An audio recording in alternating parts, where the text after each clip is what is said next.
Nous saluons toute l'assemblée joyeusement dans le nom précieux de notre Seigneur et Sauveur Jésus-Christ. Nous vivons le... Que Dieu te bénisse, mon bien-aimé. Nous saluons toute l'assemblée joyeusement dans le nom précieux de notre Seigneur et Sauveur Jésus-Christ. Tunasalimia mkusanyiko yote na furaha mujina la Bwana na Mwokozi Yesu Kristo. Nous saluons aussi tous ceux qui nous suivent par la ligne au nom de Jésus-Christ. Na hata wenye kutufuatia kunjia ya mtandao tunawasalimia mujina la Yesu Kristo. Dans l'église du Dieu vivant, Mukanisa ya Mungu aliye hai, c'est un corps de Christ. ni mwili ya Kristo. Chaque membre Kila kiungo doit être à sa place. kinapaswa kujikuta pafashi yake. Et si nous sommes tous ensemble, Na kama shebote tunajiunga pamoja, nous formons l'armée de l'Éternel. tunafanya jeshi ya wa milele. Parce que chacun a ses talents, Maana kila mtu na bila anajua, chacun a sa manière dont Dieu l'utilise. kila mtu na munamuna ile Mungu Et anamtumikishaka. tout cela, c'est pour le bien de tout le monde. Ile yote ni juu ya bizuri bya shebote. Si l'un de nous manque, Kama mmoja wetu anakosa, nous sentons nous tous, shebote tunajishikiaka, nous nous sentons très faibles aussi. tunajishikiaka tweneane. C'est pourquoi je suis très content Ni kwa maana niko na furaha munene quand j'ai vu mon frère qui est là. hapa, naona ndugu yangu hapa. Que Dieu vous bénisse tous. Mungu amibariki wote. Amen. Nous vivons les temps très mauvais. Tuko naishi wakati mbaya sana. Les temps où les événements se poursuivent. Wakati ile mambo iko nafuatana. Les temps où les événements sont en train d'avancer au plus vite possible. Mambo iko nenda kwa haraka sana. Et quand vous regardez par l'œil spirituel, kama unaangalia na richo ya kiroho, vous comprendrez qu'il n'y a plus de temps. utaelewa kusema wakati haina tena. C'est pourquoi Ni kwa maana nous, en tant que serviteurs de Dieu, kama batumishi ya Mungu, nous surveillons l'horloge de Dieu. tuko naangalia ni kusaa ya Mungu. L'horloge de Dieu, Saa ya Mungu c'est Israël. ni Israeli. Dieu nous a donné Israël comme l'horloge de Dieu. Mungu alitupatia Israeli kama vile saa ya shi kuangalia yako, Pour que nous puissions être attentifs. juu tupate kuwa makini. Et Jésus a dit, Na Yesu alisema, quand vous voyez ces choses, wakati ile mtaona hivi vitu, levez vos têtes, muinue vichwa vyenu, car votre rédemption est proche. kwa maana ukombozi wenu unakaribia. C'est pourquoi nous allons essayer de nous exhorter Ni kwa maana tutapima kujionya sur ces petits thèmes. yule wa kishina kidoko, Le temps de la moisson. kenye kuitwa wakati ya mavuno. Ce temps que nous vivons, Hii wakati tuko naishi, ce n'est pas le temps de labour, haina wakati ya kulima, ni le temps de semaille, wala wakati ya kupanda, ni le temps de sarclage. wala ta wakati ya kupalilia. C'est le temps Lakini ni wakati où la semence kule mbeko qui a été plantée ile lipandiwaka est déjà manifestée. isha kujionesha. Et cette semence a besoin du soleil Ile mbeko iko natafuta jua pour mûrir. juu iivye. C'est un temps Ni wakati où chaque enfant de Dieu mule kila mtoto wa Mungu doit être une semence anapasa kuwa mbeko qui va vers la maturité. ile iko nenda mkukomea wala mukamilifu. Ce n'est pas le temps de discuter les opinions. Ana wakati ya kwanza kukutana pa mawazo, C'est le temps de la relation personnelle lakini ni wakati ya uhusiano wa kipekee entre chaque individu et Dieu. katikati ya kila mtu na Mungu. Pour Israël, Juu ya Israeli, Israël est sauvé en tant que nation. Israeli ataokolewa kama taifa, Mais pour les gens des gentils ou les gens des nations, lakini batu ya mataifa le salut est individuel. okovu ni kwa upekee. Mon bien-aimé frère, Mpendwa ndugu, ne regarde pas ce que ton frère fait. ushangare kile ndugu yako iko nafanya, Ne regarde pas ce que ton père fait. ushangare kile baba yako iko Ne nafanya, regarde pas ce que ta mère fait. fait. Usiangalie kile mama yako iko Ne nafanya. regarde pas ce que ta soeur fait. Usiangalie kile dada yako iko nafanya. Regarde comment Lakini, Dieu t'a appelé Angalia namuna ile Mungu alikuita et comment Dieu te conduit na namuna ile Mungu iko na kuongoza et entre dans le corps de Christ. na upate kuingia mu mwili wa Kristo. Il n'y a plus de temps. Hakuna tena Il n'y a wakati. plus de temps. Hakuna wakati. Amen. C'est pourquoi Ni kwa maana le son doit être clair. sauti inapasha kuwa wazi. Nous voulons décliner notre responsabilité totalement sur chacun de nous. Tunapenda tunao kumikono juu ya kila mmoja wenu. Comme l'arbre Kama vile muchi décline la responsabilité quand la semence commence à mûrir. inikalaka iko na nao kumikono pale mbeko inaanza La kuivya, tige va sécher, muchi itakauka, les feuilles vont sécher. mayani inaanza kuanguka. Pourquoi? Juu ya nini? Même les branches vont sécher. Hata michi itakawala matawi itakauka. Juu ya nini? Parce que Juu la vie est déjà dans la semence. uzima usha kuingia ndani ya mbeko. C'est seulement la semence Ni paka mbeko qui doit porter njo itabeba ses propres responsabilités. majukumu yake. Mon frère, jeune frère, Ndugu yangu Kiana, ne viens pas ici hapana kuya hapa pour te distraire. juu tu ya kulengama. Viens ici Ukuye hapa pour te préparer. juu ya kujitayarisha. Lèvons-nous pour la lecture de la parole. Tutashima ja kusoma neno ya Mungu. Nous allons lire dans Matthieu chapitre 4, Tutasoma mkitabu cha Mathayo sura yake ya 4 du verset 1 kumstari ya kwanza jusqu'au verset 9. mpaka mstari ya 9. Et nous allons lire aussi dans Jean chapitre 12, Tutasoma tena mkitabu cha Yohano 12 le verset 24 à 26. mstari ya 24 mpaka 26. Nous lisons l'écriture de Matthieu chapitre 4. Mathayo sura yake ya 4. Alors Jésus fut amené par l'Esprit dans le désert pour être tenté par le diable. Asa Yesu akabebwa muroho kupelekwa mjangwa ili apate kujaribiwa na jabolo. Après avoir jeûné 40 jours et 40 nuits, il eut faim. Kisha yeye kufunga chakula masiku 40 na busiku 40 akasikia njala. Le tentateur s'étant approché, Na lui wa, dit, wa kujaribu anamchofea na kusema, si tu es fils de Dieu, ordonne que ces pierres deviennent le pain. kama wewe ni mwana wa Mungu upate kuruhusu ya kwamba hii mawe igeuke mikate. Mais Jésus répondit, Lakini Yesu akajibu, il est écrit, imeandikwa, l'homme ne vivra pas seulement de pain, mutu asaishi tu paka na chakula, mais de toute parole qui sort de la bouche de Dieu. lakini ataishi na neno yote kutoka mkinywa ya Mungu. C'est une écriture que vous avez toujours lue. Ni andiko mnasomaka wakati yote. Mais maintenant, quand nous lisons attentivement. Lakini hapa tu unaisoma mweke kwa mashikio. Le verset 5. Le diable le transporta dans la ville sainte, Mstari ya 5, na diabolo anamunyangula pale pa muji takatifu, le plaça sur le haut du temple akamweka yule hekalu, et il lui dit, akamwambia, si tu es fils de Dieu, kama wewe ku mwana wa Mungu jette-toi en bas, ujitupe mule chini, car il est écrit, kwa maana il imeandikiwa, donnera des ordres à ses anges ataleta amurisho kwa à malaika ton sujet, juu yako, et ils te porteront sur tes mains, sur les mains, nao wa malaika wataka kukubamba kumikono, de peur que ton pied ne heurte contre une pierre. ili mkulu yako sijikwale kujiwe.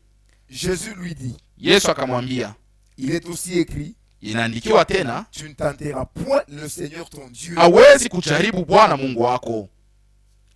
Le diable les transporta encore sur une montagne très élevée, Diabolo akamnyangula tena pa mlima mwa mrefu sana, lui montrant tous les royaumes du monde akamuonesha maufalme yote ya et dunia leur gloire. na mautukufu yayo. Mon frère, tout ce qui est dans le monde Ndugu yangu, yote leko mdunia et tout ce qui a l'éclat dans le monde na yote leko na meremeta mdunia appartient au diable. ni vya diabolo.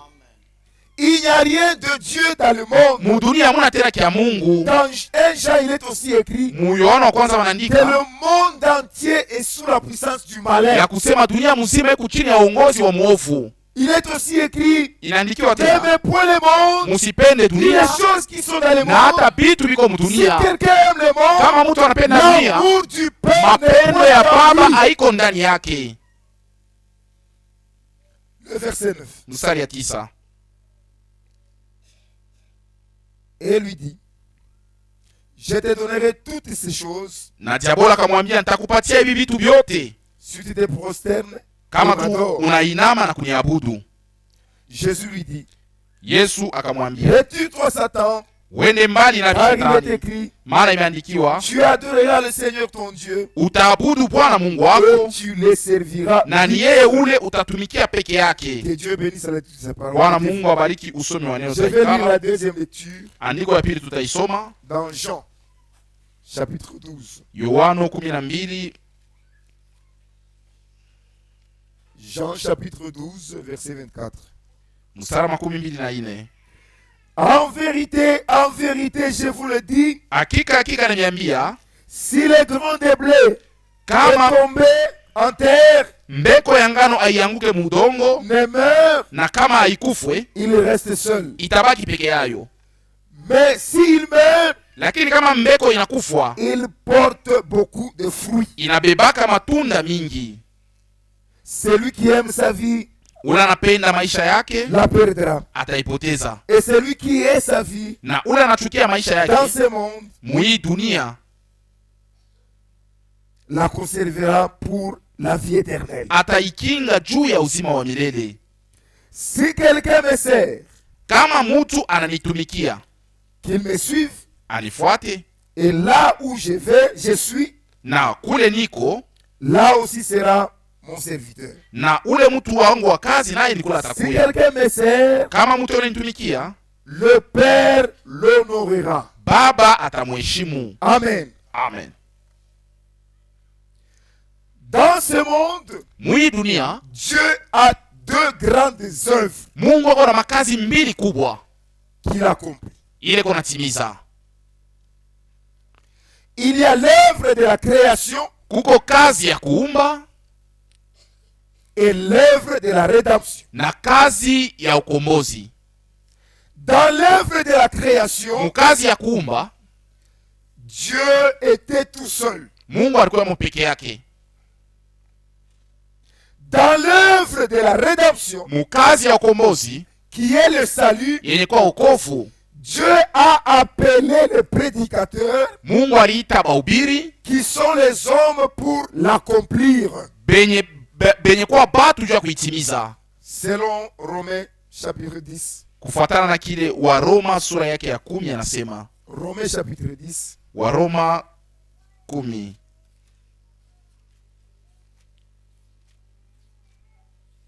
Nous lisons le verset 13 jusqu'à 17. tasoma mstari yake ya 13 mpaka 17. Car quiconque invoquera le nom du Seigneur sera sauvé. Kwa maana wote ule ataita jina la Bwana ataokolewa. Il s'agit du temps de la grâce. Hapa ni wakati ya neema bio unasemea. Comment donc invoqueront-ils celui en qui ils n'ont pas cru? Namuna kani basi wataita njina ya ule abakuaminie?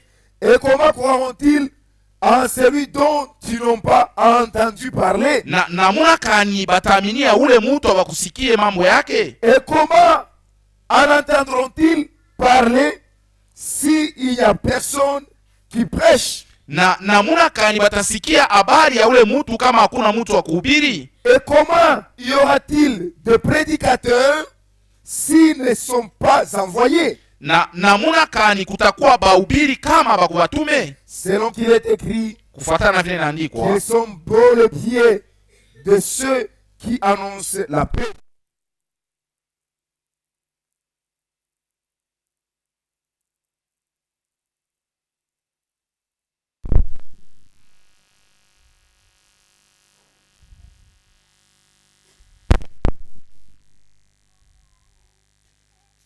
De ceux qui annoncent de bonnes nouvelles.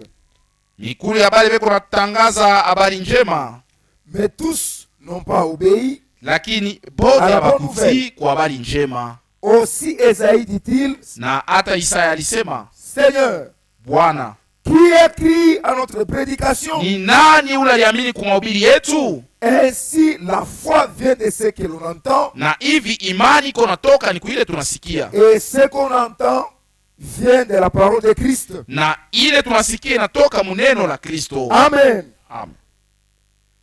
La foi par excellence choisie par Dieu. Imani ya kweli ilichakuliwa na Mungu, La foi par excellence. imani ya mzuri, La voix.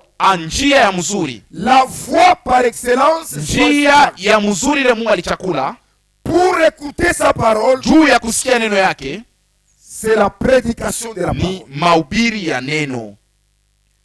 Il y a beaucoup de voix que Dieu utilise, Kuko manjia mingi ile Mungu anatumikisha par lesquelles Dieu peut parler. kupitia ile Mungu anaweza kusemea, Mais la voix dans laquelle Dieu parle très clairement, lakini njia ile Mungu anasemea mtu waziwazi c'est la prédication de la parole. ni mahubiri ya neno.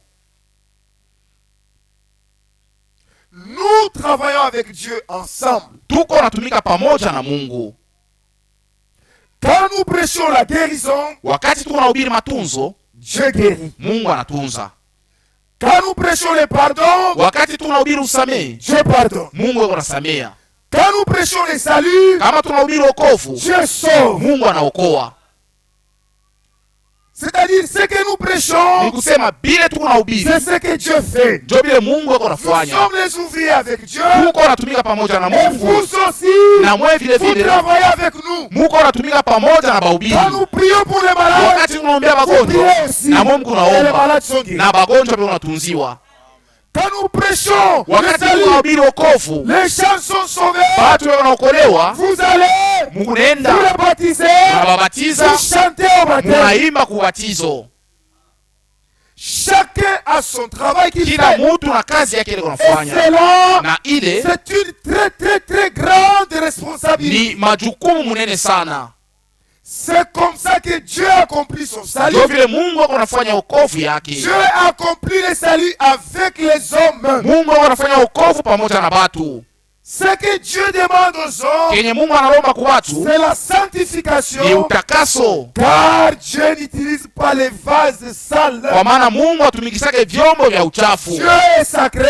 Mungu Il ni faut que les mtakatifu, vases qu'il utilise inafaa vyombo vile soient unatumikisha stérilisés, biwe vya sipo uchafu, soient sacrés, biwe vitakatifu, soient consacrés, biwe vyenye kutolewa, soient sanctifiés. biwe vyenye kutakasiwa. Ainsi, Na hivi Dieu lance l'appel solennel, Mungu anatuma mwito Yahweh, à chacun de nous. kwa kila mmoja wetu.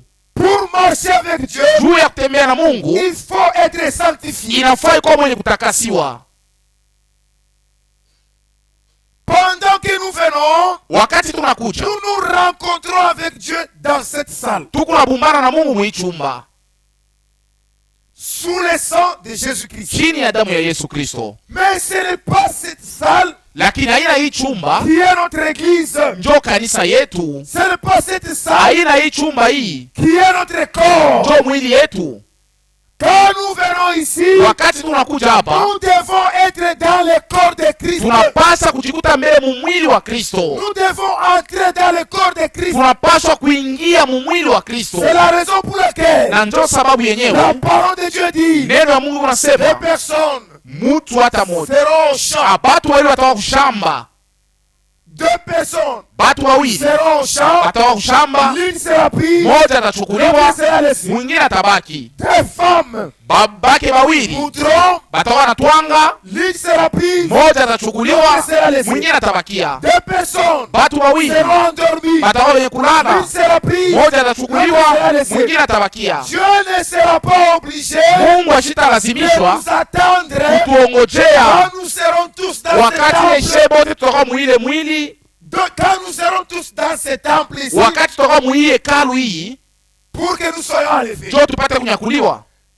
Ce temple Hii hekalu importe peu. haina na mafaa.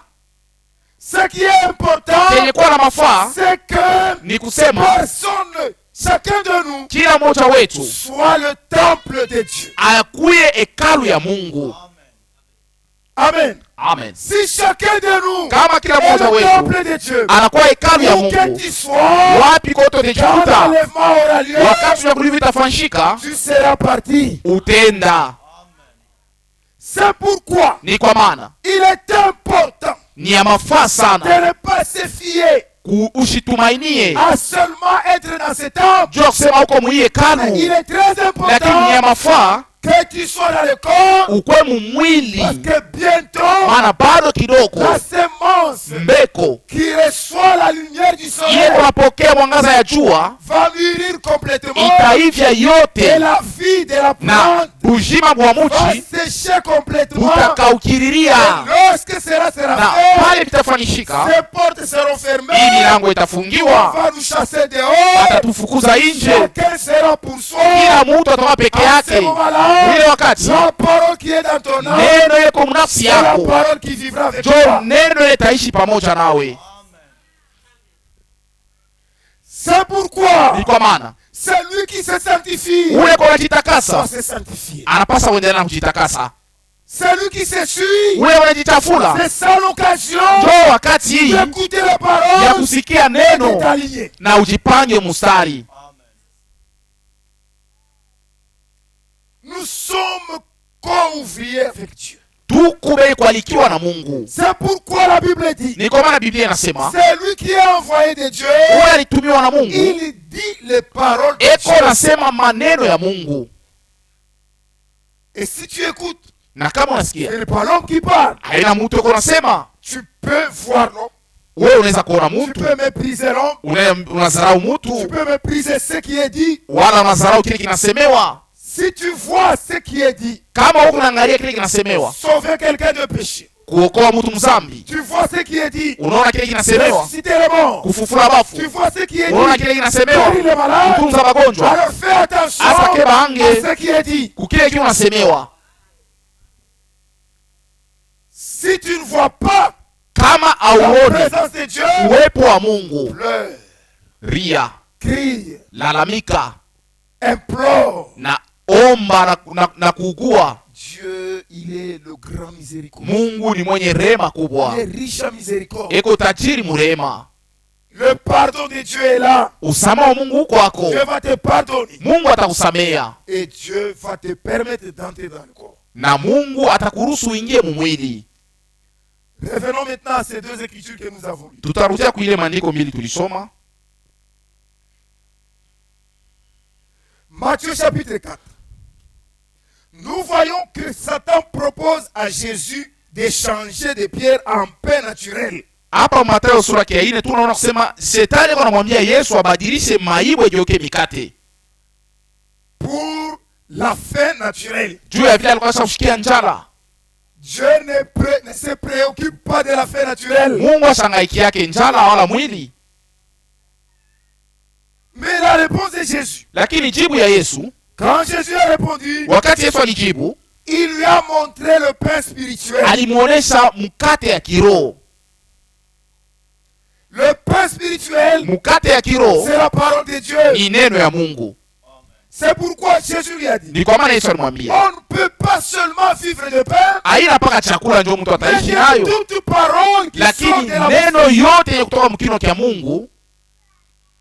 Et ce pain-là, Na ile mkate c'est ça les dons que Dieu nous a donnés. njo zawadi ile Mungu C'est alitupatia, ça les dons de Dieu pour nous. njo zawadi ya Mungu juu Les yetu, dons salvateurs. zawadi ya mafaa sana Les dons pour le salut. juu ya wokovu. Amen. C'est ce que Dieu nous a envoyé. Njo ile Mungu alitutumia, C'est ce que Dieu nous a donné. njo ile Mungu alitupatia. C'est pourquoi Jésus, Ni kwa maana Yesu il pouvait lui répondre aliweza kumjibu directement que moi-même je suis le pain. pale pale ya kusema mimi njo Mais mkate. comme le diable Sasa vile diabolo n'avait pas d'importance yeye ashukue na mafaa sur le pain, pa mambo ya il mkate, voulait seulement faire chuter Jésus. alipenda hapa akasema amwangushe Yesu, Alors il ne fallait pas répondre. na haikufai kujibu. Alléluia. Si c'était devant un élu, Kama ilikuwa ni mbele ya mteule, Jésus, cet élu-là dit à Jésus, ule mteule anamwambia Yesu, change ces pierres en pain. asema geuza hii jiwe mumkate. Parce que tu as faim. maana uko na njala. Jésus allait lui dire, Yesu alipasha kumwambia, si tu as faim, kama una njala, moi-même je suis le pain de vie. mie huyu njo mkate ya uzima. Alléluia. C'est ce que Jésus allait lui répondre. Yesu alipaswa Mais kumjibu. comme Dieu n'a rien à voir avec l'incrédule, Na sasa vile Mungu hana hata na sehemu moja na mtokuamini, toi ma soeur insoumise, wewe dada yangu wa kichwa nguvu, écoute ce soir. shikia hii magharibi, De la même manière munamna moya moya, que Dieu n'a pas affaire avec l'incrédule, Mungu hata na sehemu na mtokuamini, c'est de la même manière njo munamna moya que moya l'homme n'a pas besoin d'une femme insoumise. Bwana na yeye hana na sehemu na bibi wa kichwa nguvu. Ton mari que tu refuses Bwana là, yako leo unakatala ule, ce jour-là, ile siku tu te rendras compte que c'est le Seigneur que tu refuses. utavumula kusema ni Bwana Mungu ulikuwa unakatala. Parce que ce jour-là, Maana ile siku tu ne verras pas les hommes, hautaona bantu, tu verras le Seigneur. utaona ni Bwana. Qui te montre, qui te souvient, qui te Atakukumbusha, qui te montrera atakuonesha les choses vitu que tu faisais aussi. vile ulikuwa unafanyaka watu wengine. Chaque fois que tu le fais, Mara yote à unaifanya l'un de ces plus kwa petits mmoja wa qui wadogo croit à moi, penye kuniaminia, c'est à moi que tu le fais. ni mie uliko nafanya. Le chef que Dieu t'a donné, Ule shefu Mungu alikupatia c'est ton mari. ni bwana yako. Si tu ne respectes pas, Kama aumheshimie, tu ne respectes pas Dieu. aumheshimie Mungu, Comment peux-tu respecter Dieu namna kanunaweza kumheshimia Mungu si tu n'es pas soumis à ton mari? kama una mtiifu kwa bwana yako? Si tu appelles ton mari Seigneur, Kama kunaita bwana yako kwamba pour Bwana, Dieu, Dieu ya c'est Mungu, un ordre. bile biko sawa. Parce que Sarah a appelé Maana Abraham Seigneur. Sara naye ni vile alikuwa anamuitaka Ibrahimu Bwana. Et si tu l'appelles une fois Seigneur, Na kama unamuita mara moja Bwana wangu, tu verras que la soumise viendra de soi. utaona kusema butiifu butajiingilia bo mwenyewe. La soumission, elle Butiifu viendra de soi. butajikuia bo mwenyewe. Tu seras une femme soumise. Utakuwa mke mtiifu sana. Jésus n'avait pas accepté ce que le diable lui disait. Yesu asikuichike bile diabolo alikuwa Il anamwambia, lui a dit, alimjibu. il est aussi écrit Inaandikiwa tena que l'homme ne vivra pas seulement de pain, ya kusema haina mpaka chakula ndio itafanya mais de mtu toute aishi, parole qui sort de la bouche. lakini kuneno yote inatoka mkinywa wa Mungu. Mais dans Jean, chapitre Lakini 6, Yohana sura ya 6 le verset 10 et 11, mstari ya 10 na 11, nous voyons là Jésus multiplier le pain. tuko naona hapa Yesu anazidisha mikate, Il donne à environ 5000 personnes. anakabulia karibu batu 5000. C'était les heures du soir. Ilikuwa ni kumangaribi, Après la prédication, kisha mahubiri. ils étaient très fatigués. Walikuwa basa kuchoka Ils sana étaient très loin dans le désert. na balikuwa mbali mjangwa, Ils ne pouvaient plus rentrer facilement à la maison. hakukuwa namna ya kurudia kunyumba. Jésus a multiplié les pains. Yesu alizidisha mikate, Ils ont mangé. balikula.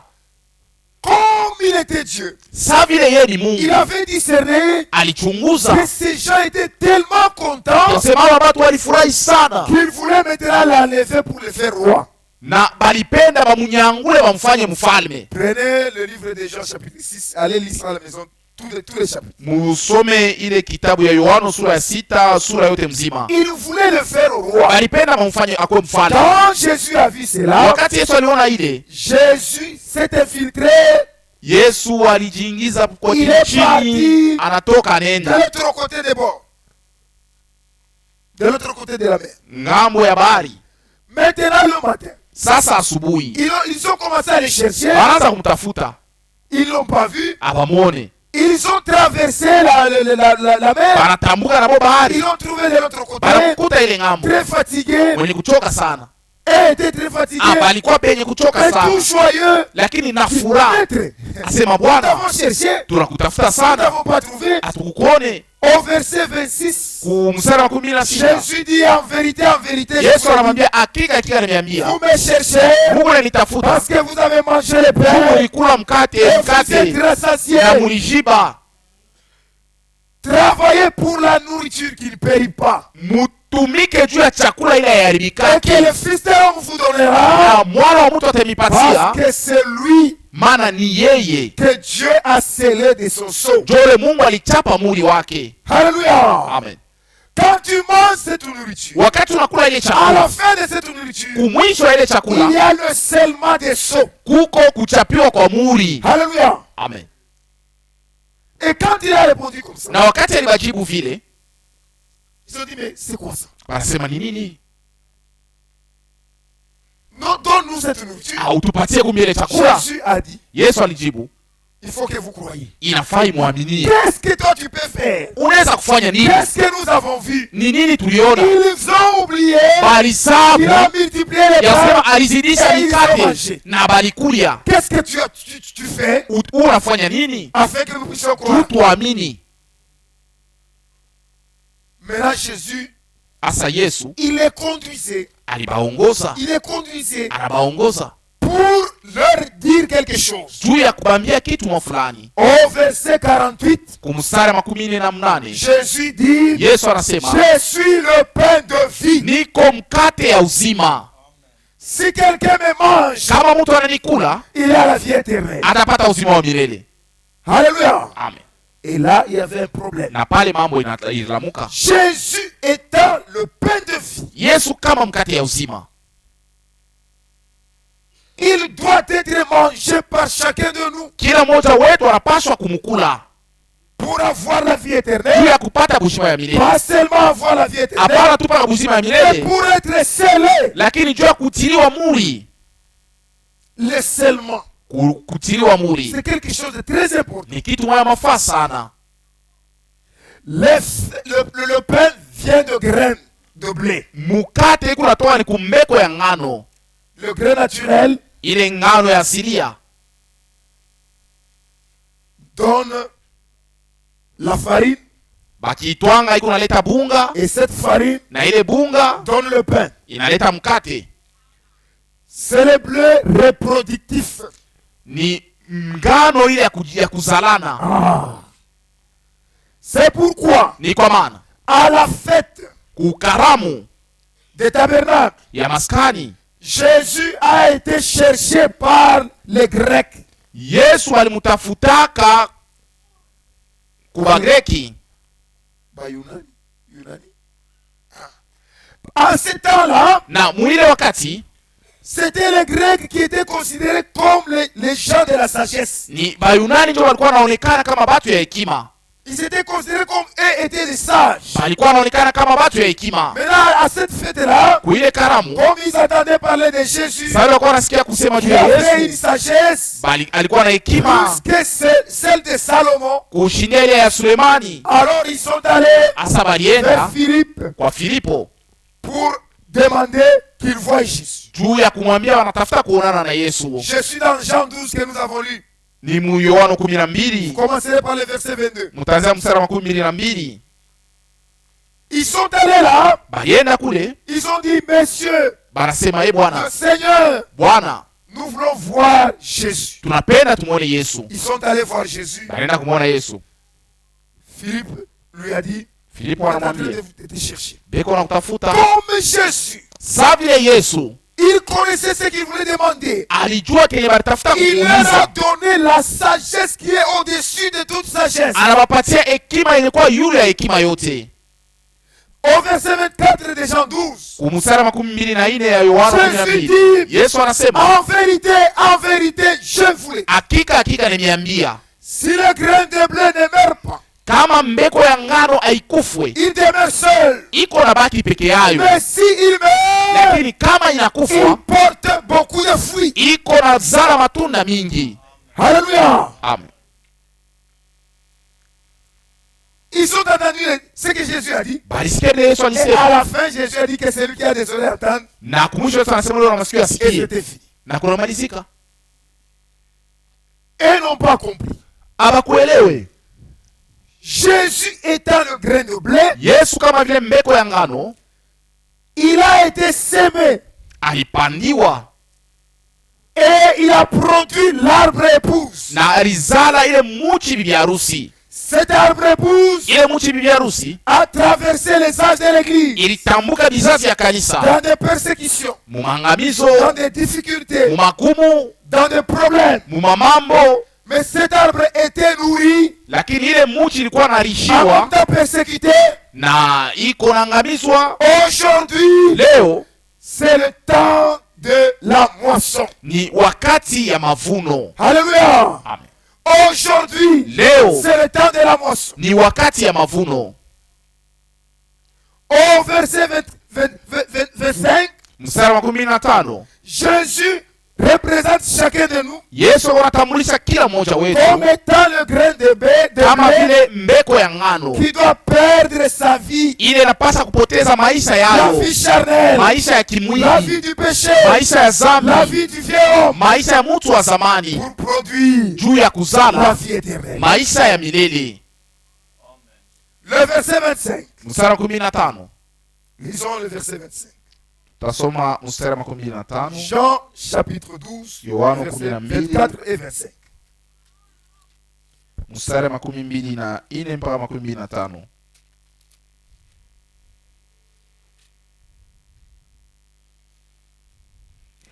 En vérité, je vous le dis, Hakika hakika naniambia, si le grain de blé est tombé en terre et ne meurt, kama mbeko ya ngano inaanguka mudongo na haikufwe, il reste seul. itabaki peke yayo. Mais s'il meurt, Lakini kama inakufwa, il porte beaucoup de fruits. itazala matunda mingi. Ce grain de blé dont Jésus parlait, c'était lui-même. Hii mbeko ya ngano Yesu alikuwa anasema ni yeye Mais dans le mwenyewe. verset 25, Mstari wa 15, celui qui aime sa vie ule anapenda maisha la yake perdra. ataipoteza, Et celui qui hait sa vie na ule anachukia maisha yake dans ce monde ndani ya hii dunia la conservera pour la vie éternelle. ataikinga juu ya uzima wa milele.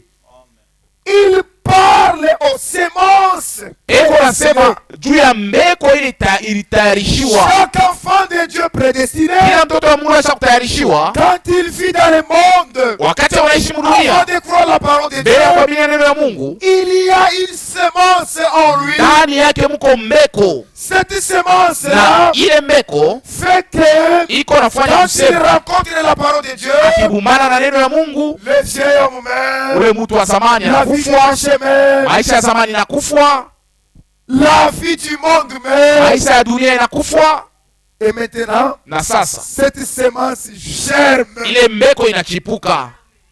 Alléluia. Amen.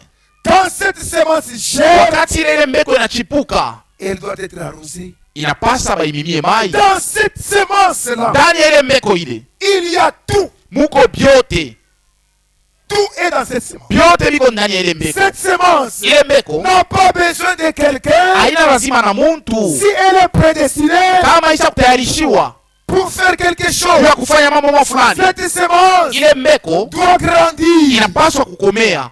Marc chapitre 4. Marko sura ya 4.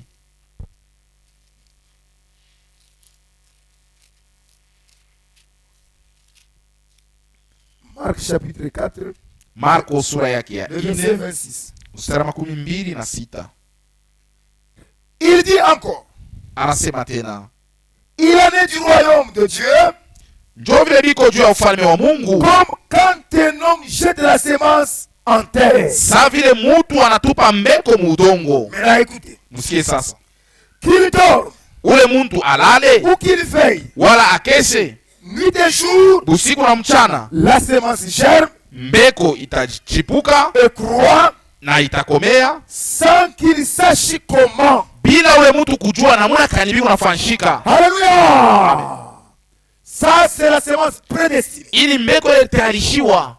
Verset 28. 28. La terre produit d'elle-même d'abord l'herbe, Bulongo buku nazala bu bunye mbele mayani, puis le pis, kisha kipunji, puis le grain, kisha mbeko, tout formé dans le pis. vyote biko venye kujitungiwa ndani ya kipunja. Quand le grain atteint la maturité, Pale mbeko inakomea, toute la vie de la plante est formée en lui dans le pis. uzima bote bwa muchi bunaingia ndani yake mule mkipunji. Maintenant, il y aura un temps Asa utakuwa wakati où le grain à maturité ule mbeko isha kufika commence à kukomea, réclamer la vie du soleil. inaanza kutafuta sasa jua. Quand ce temps arrive, ile wakati ikifika, même l'épi va dégager. hata kipunja kitajifungula. Pourquoi? Juu ya nini? Pour que la semence Juu mbeko soit en contact direct avec les ipate kwa soleils. uhusiano na jua. Alléluia. Amen. C'est le temps dans lequel nous vivons. Kwa mwili wakati tuko naishi, Pour être enlevé, juu unyakuliwe, il faut que chacun de nous inafaa kila mmoja soit wetu en relation personnelle apate avec kwa Dieu. uhusiano pekee na Mungu. Enoch, Enoki il a marché avec Dieu. alitembea na Il a Mungu, marché parmi les hommes. alitembea katikati ya Son watu, témoignage était connu de na tous les hommes. ushuhuda yake ilikuwa mzuri mbele ya watu wote. Élie, Eliya il était enlevé. Il a alinyakuliwaka, marché avec Dieu. alitembea na Son Mungu, témoignage était connu par tous ushuhuda wake ilijulikana na watu les wote. fils des prophètes Bana ya manabii qui ont vu Élisée bale walimwona Jésus. Elisa iko namfuata, Ils savaient Balikuwa que basa Élie kujua ya devait kusema, sauver. Eliya atanyakuliwa. Alléluia. Amen. Aujourd'hui, mon frère, Leo ndugu yangu, aujourd'hui, ma soeur, leo dada yangu, quel est ton témoignage? uko na ushuhuda kani? Quel est ton témoignage? Uko na ushuhuda kani? Comment tu seras enlevé? Namuna kama Ou utanyakuliwa. l'enlèvement, Unyakulifu ou l'enlèvement, wala unyakulifu c'est comme un fantôme pour toi. juu yako ikusa mujimu. Quand on parle de l'enlèvement, Bakitaye unyakulifu tu commences à trembler. anza kutetemeka. L'enlèvement, Unyakulifu c'est l'avènement du Seigneur. ni kurudia kwa Bwana. Quiconque est Wote ule Seigneur anampenda Bwana aimera son enlèvement. atapenda kurudi kwake. Alléluia. Amen. Si vous aimez l'avènement du Seigneur, Kama unapenda kurudia kwa Bwana, criez après moi. utalalamika pamoja na mie, Maranatha.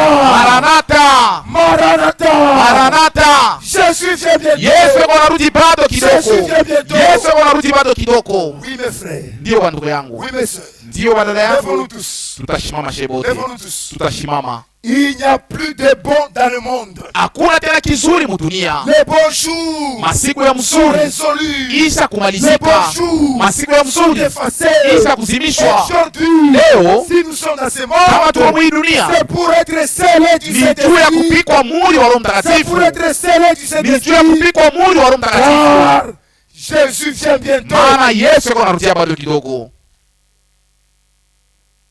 Jésus revient bientôt.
Montrez au Seigneur que tu aimes son avènement. Alléluia. Amen. Alléluia. Oh, oh, amen. Alléluia.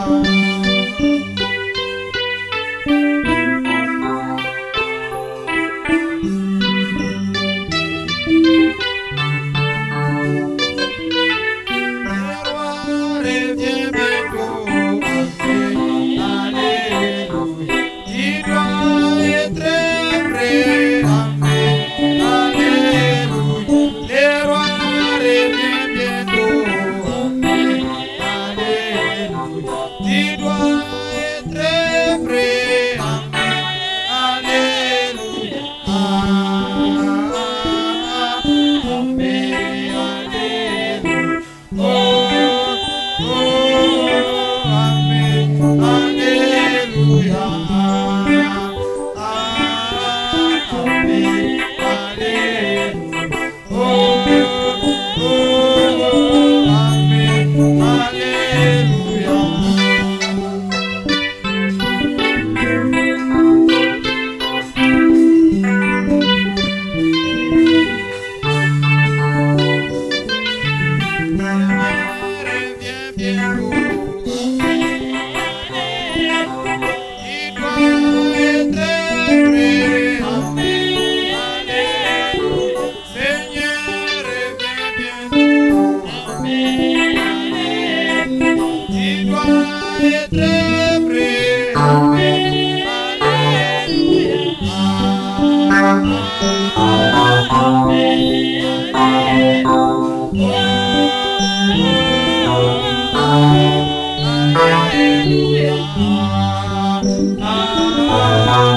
Ndugu yangu na dada yangu,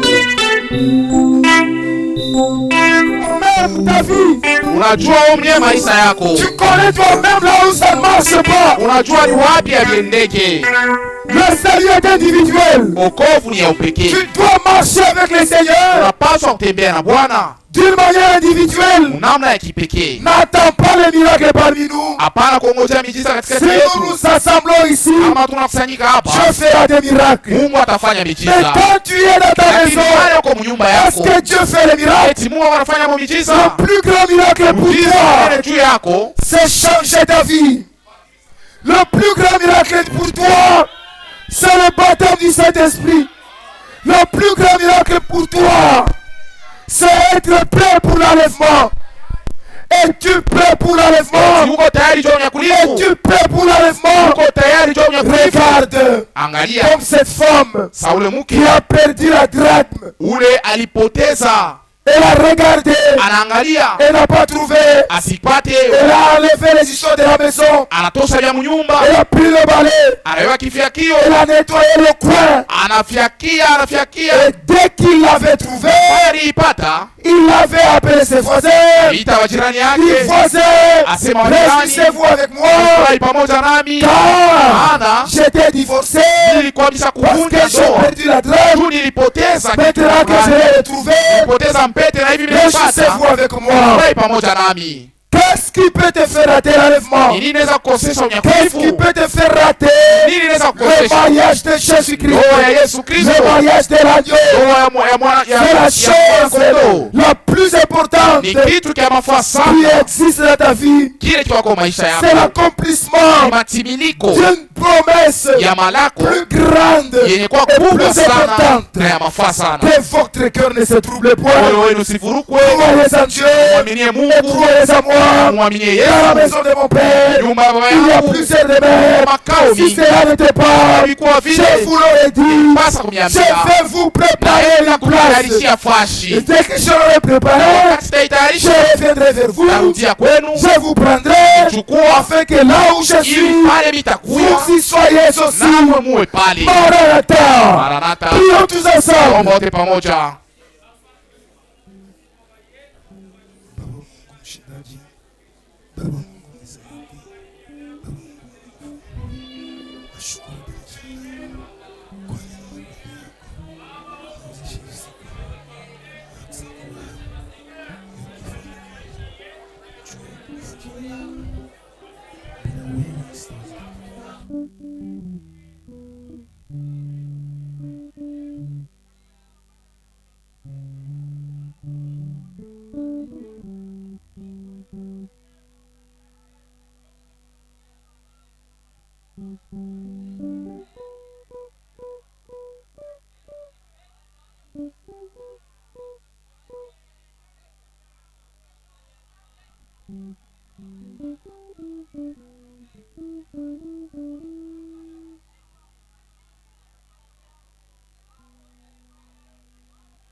Frère Lebron ataomba.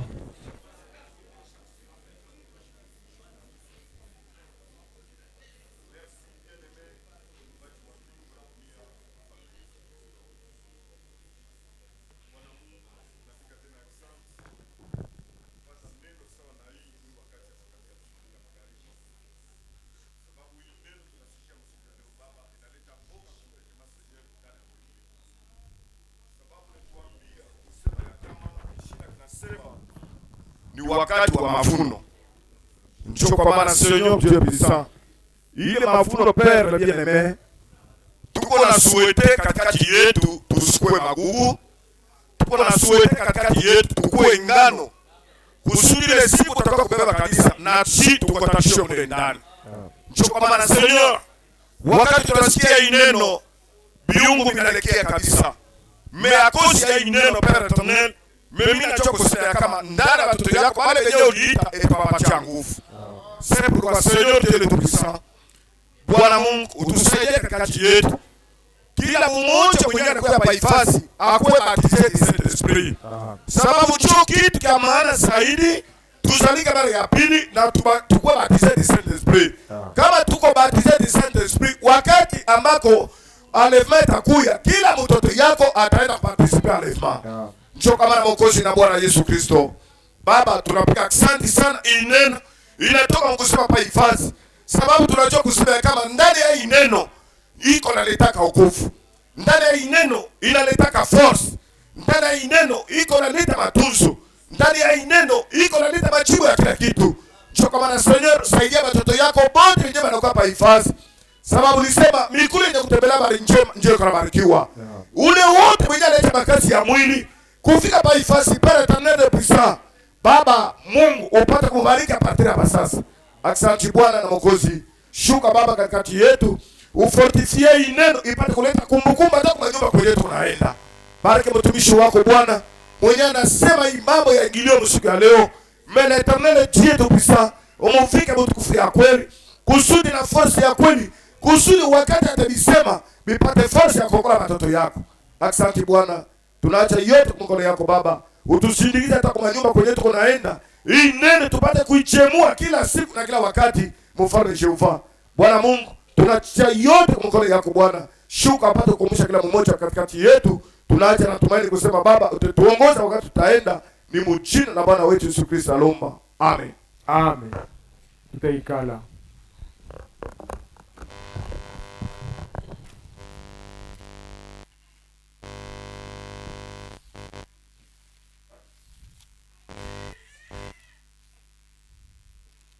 Tuko na maremerciement. Nous avons des remerciements.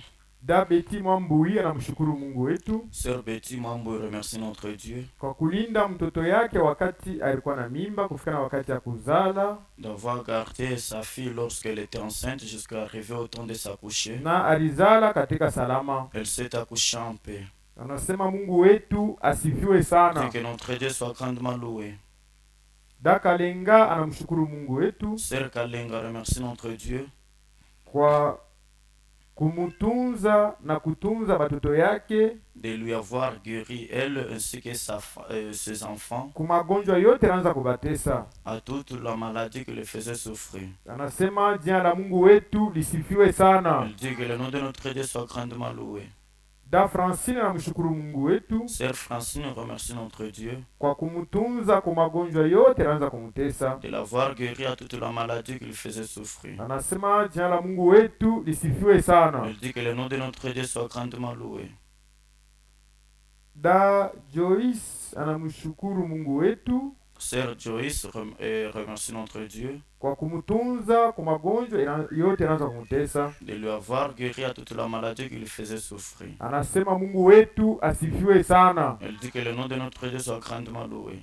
Da Solange anamshukuru Mungu wetu Sœur Solange remercie notre Dieu kwa vile alibalinda wakati yote ya maombolezo de ce qu'il les a protégés ou gardés quand il était éprouvé. na wakati maombolezo ilipita katika salama. Et quand même le problème d'idées s'est bien passé. Anasema jina la Mungu wetu lisifiwe sana. Elle dit que le nom de notre Dieu soit grandement loué.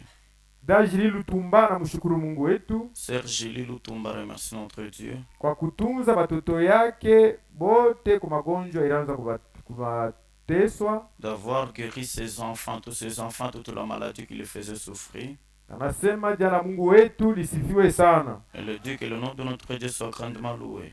Da Maridani namshukuru Mungu wetu Sœur Martani remercie notre Dieu kwa kulinda bwana yake msafari ya kwenda na kurudia katika salama. d'avoir protégé son mari dans le retour en paix.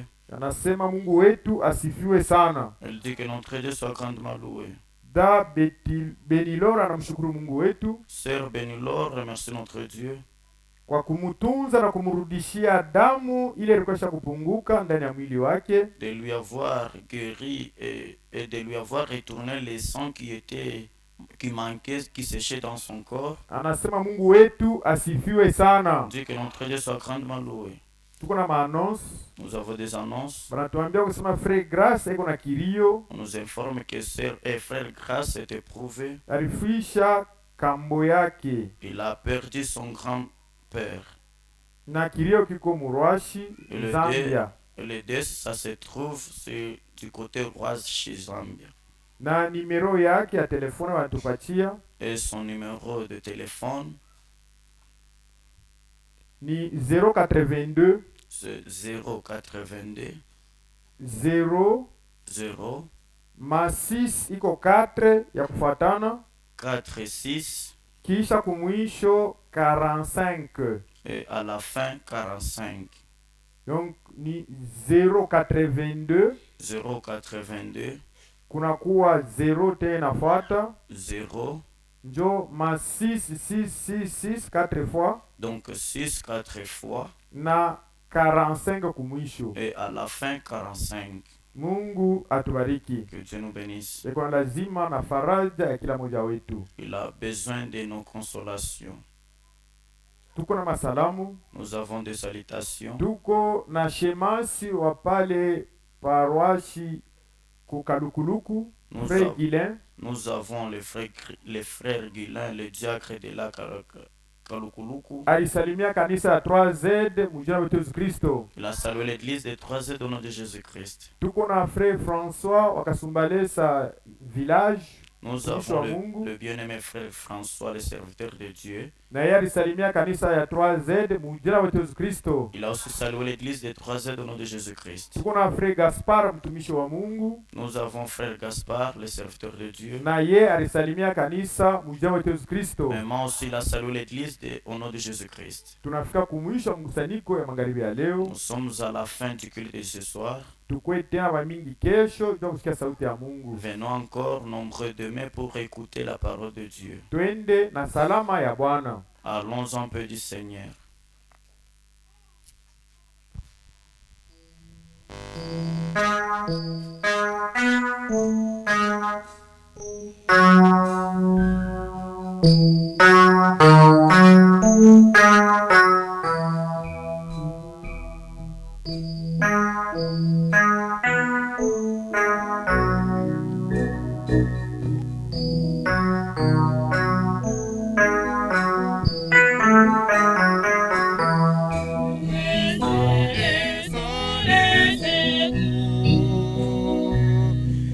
Arrive à la fin des amours.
Thank